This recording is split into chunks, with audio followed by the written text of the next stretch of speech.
പത്മ പുരസ്കാരങ്ങൾക്കെല്ലാം പണ്ട് വലിയ വിലയുണ്ടായിരുന്നു. ബി.ജെ.പി. സർക്കാർ അധികാരത്തിൽ വന്നതോടെ പത്മ പുരസ്കാരങ്ങളുടെ വില കുത്തനെ ഇടിഞ്ഞു. ഇപ്പോഴിതാ വിശ്വ പരിഷത്തിന്റെ നേതാവും കൊടും വർഗീയവാദിയുമായ ഋതംബരയ്ക്ക് പത്മവിഭൂഷൺ നൽകിയിരിക്കുന്നു. ഗാന്ധിജിയെ കൊന്നത് ഗോഡ്സെയാണ്. ഗോഡ്സെയ്ക്ക് ഭാരതരത്ന നൽകിയാലും ഒട്ടും അത്ഭുതപ്പെടാനില്ല. യുദ്ധഘോഷ് കാലിക മാതാ കി ജയ്.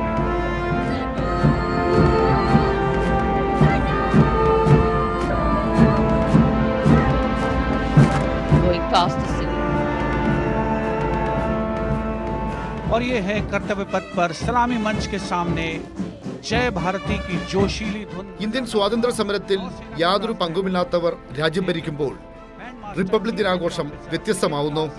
രാജ്യത്തിന് സ്വാതന്ത്ര്യം ലഭിച്ചത് അയോധ്യയിലെ പ്രാണപ്രതിഷ്ഠാ ദിനത്തിലാണെന്ന് അഭിമാനത്തോടെ പറയുന്നവരാണ് ഇന്ന് രാജ്യം ഭരിക്കുന്നത്.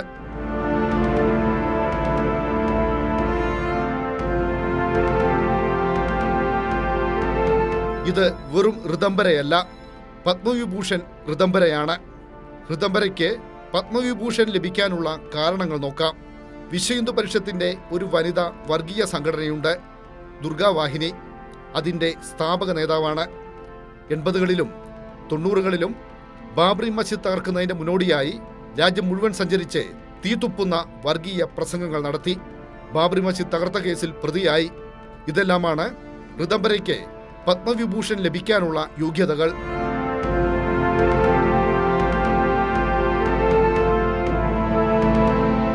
ഋതംബരന്മാരുടെ പ്രവർത്തനങ്ങൾ സാമൂഹ്യാവസ്ഥയിൽ ഉണ്ടാക്കിയ മാറ്റങ്ങൾ ഇന്ന് ഇന്ത്യൻ തെരുവുകളിൽ കാണാം.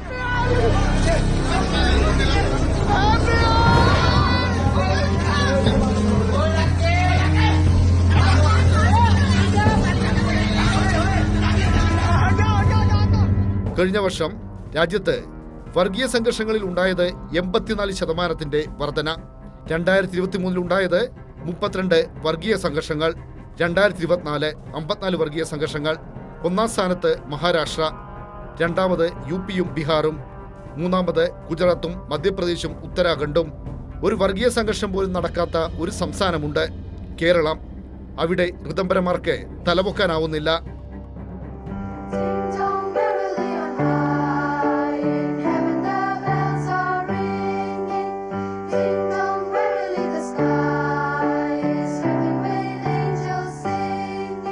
മുസ്ലിങ്ങൾ മാത്രമല്ല, ക്രിസ്ത്യാനികളും വ്യാപകമായി ആക്രമിക്കപ്പെടുകയാണ്.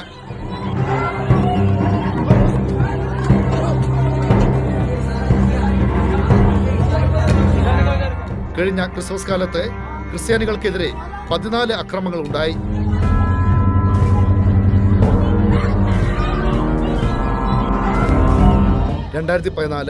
മോദി അധികാരത്തിൽ വന്ന വർഷം.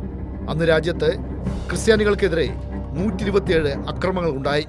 2024 ഉണ്ടായത് 834 അക്രമങ്ങൾ.